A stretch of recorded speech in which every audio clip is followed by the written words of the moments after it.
The old woman's hands shook slightly as she held her cup of tea. She took a deep breath and began her story. "It all started on the day we buried my father," she said softly. The church was packed with neighbors, employees, and family friends. The air smelled of rain and lilies, and Eleanor stood near the front, her black dress clinging to her like heavy armor. She kept her head low, her fingers tight around the old locket her father had given her when she turned 16. Her younger brother, Nathaniel, stood on the other side of the casket. His face was calm, too calm. Not a single tear touched his eyes.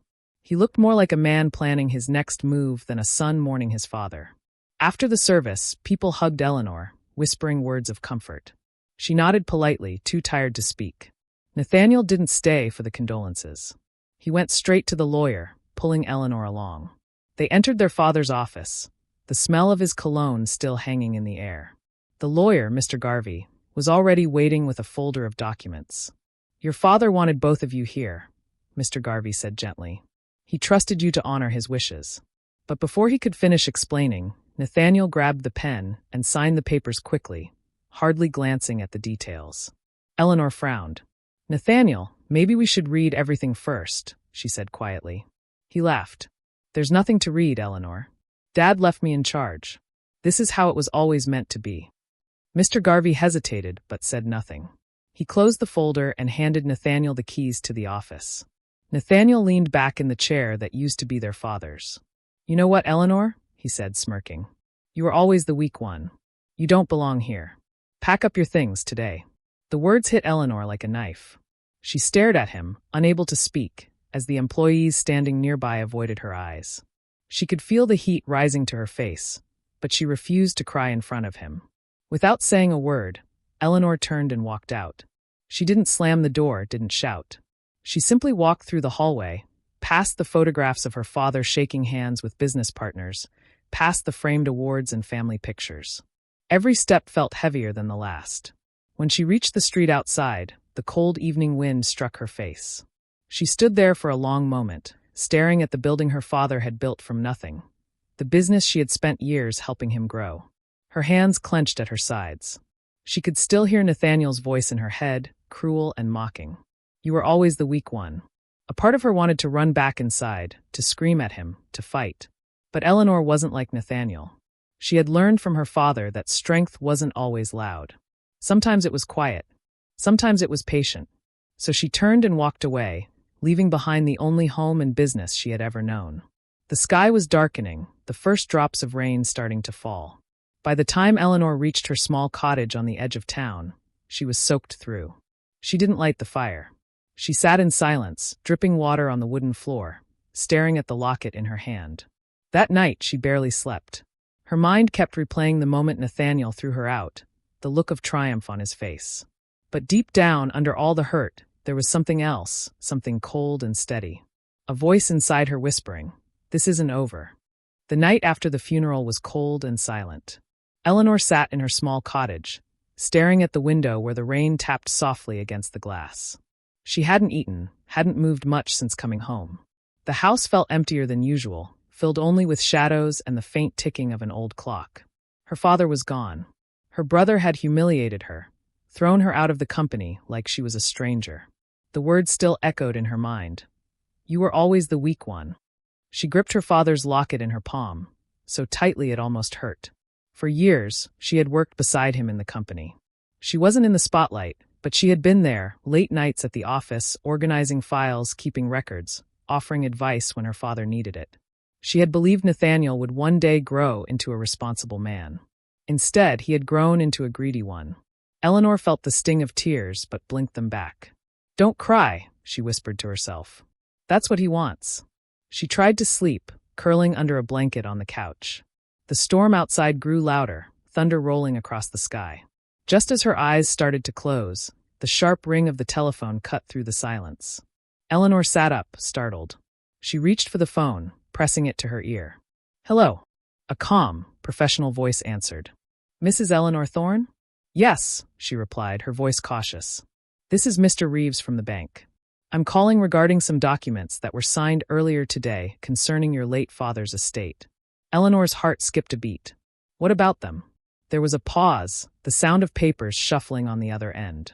I need to ask, are you aware of what your brother, Nathaniel, just agreed to? Eleanor sat straighter. No, she said slowly. He didn't tell me anything. He only told me I had no place in the company anymore. Mr. Reeves sighed. That's what I thought. Let me explain. Your father was a very careful man. In his will, he placed a special clause, one most people would overlook. According to the agreement, the inheritance and control of the company were conditional. Conditional? Eleanor repeated, gripping the phone tighter. Yes, Mr. Reeves said. Your father wanted to ensure fairness between his children. The documents state that Nathaniel may take leadership, but only as long as he keeps you as co-owner and provides you a share of the profits. If he removes you, ignores you, or denies you your rights, then all assets, authority, and control are legally transferred to you. The room spun around Eleanor. She could barely believe what she was hearing. You mean by throwing me out? He triggered the clause, Mr. Reeves finished for her. As of now, the bank has frozen the main accounts to prevent further damage until you come forward. Nathaniel, I'm afraid, has just signed away his own control. Eleanor sat in silence, her fingers trembling. A slow, cold realization spread through her chest. Her father had known Nathaniel's weaknesses. He had prepared for this. I see, she whispered finally. Mr. Reeves continued. I know this is a lot to process, but I advise you to visit the bank tomorrow morning. Bring identification. We will guide you through the transfer process. Thank you, Eleanor said softly. When the call ended, she placed the phone back on its cradle. Her mind was racing.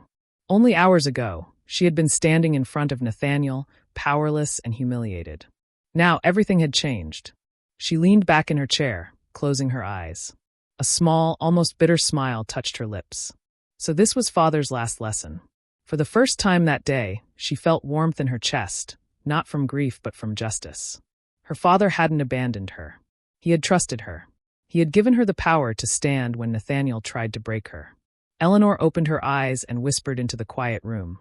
You thought I was weak, Nathaniel. But it's you who just destroyed yourself.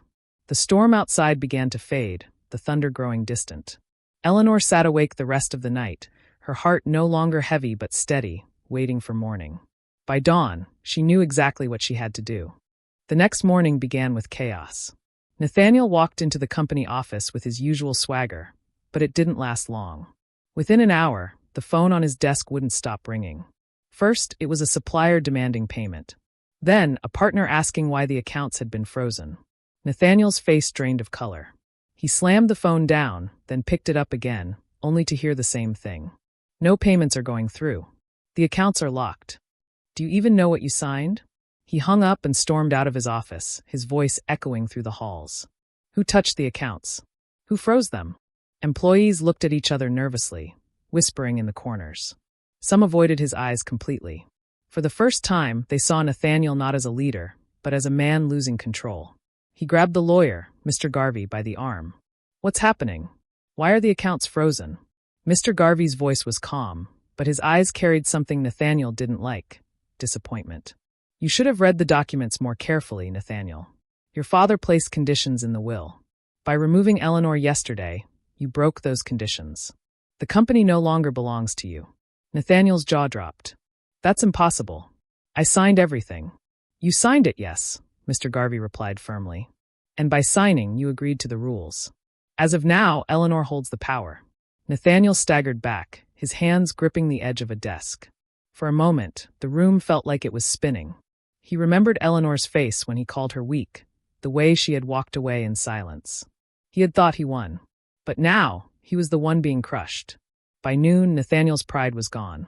He locked himself in his office, pacing like a caged animal. The phones kept ringing, but he didn't answer. Sweat clung to his forehead. He finally sat at his father's old desk, staring at the empty chair across from him. The chair Eleanor had always used. His hand shook as he picked up the phone. He dialed a number he never thought he'd call. On the other end, Eleanor answered calmly. Hello. Nathaniel swallowed hard. His voice cracked. Eleanor, please. You need to come back. They say the company is yours now. The accounts, the ownership, everything. I can't handle this. Please, just help me. There was a long silence. Nathaniel could hear his own heartbeat in his ears. Finally, Eleanor's voice came, steady and cold. Help you. Yesterday, you threw me out. You told me I was weak. Do you remember? I didn't mean it, Nathaniel stammered. I was angry. I didn't think. No, Eleanor interrupted. You didn't think. You never did. But Father thought ahead. He trusted me to protect what he built. And now, Nathaniel, you will face the price of your arrogance. Click. She hung up. Nathaniel dropped the phone onto the desk. His chest tightened, his breath coming faster. For the first time, he realized just how badly he had lost. Later that afternoon, Eleanor walked into the building. The sound of her footsteps echoed in the lobby. Employees turned their heads, whispering. Some smiled softly, others nodded with respect. Nathaniel was standing in the hallway when he saw her. His eyes were red, his suit wrinkled, his pride shattered.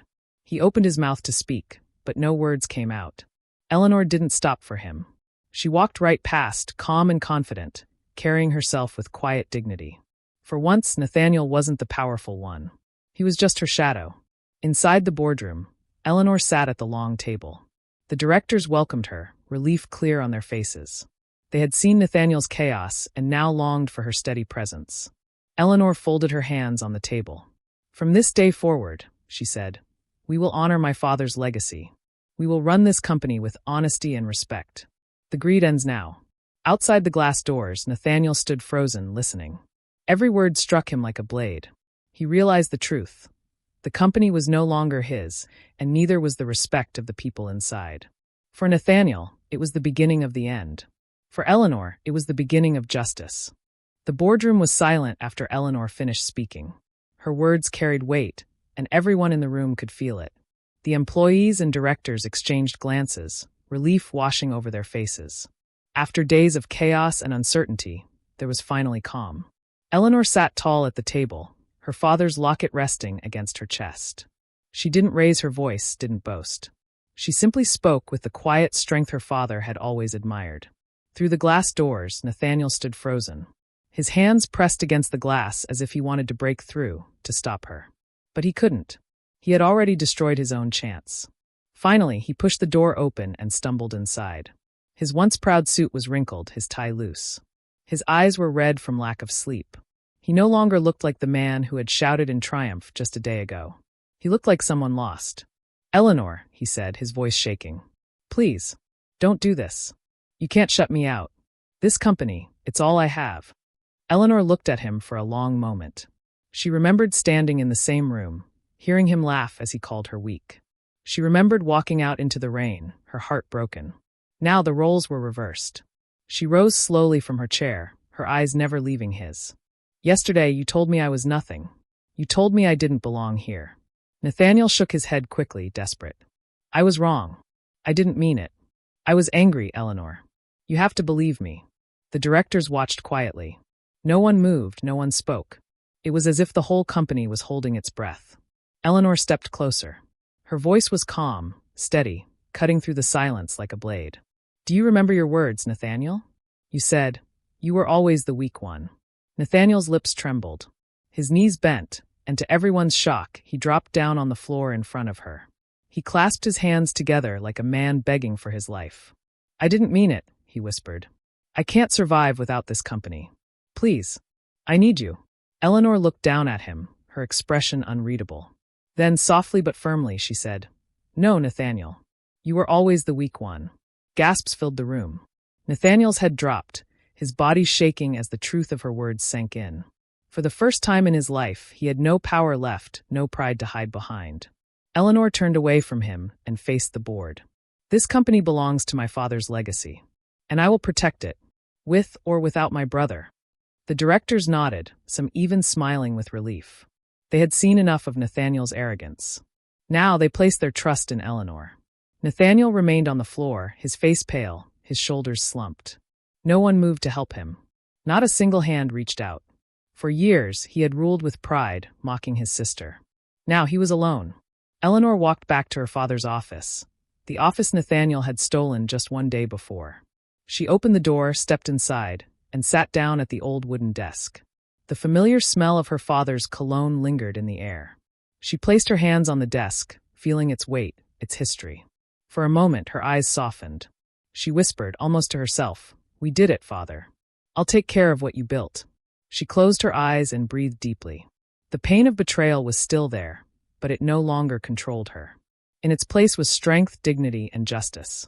Outside, Nathaniel left the boardroom in silence, his head bowed.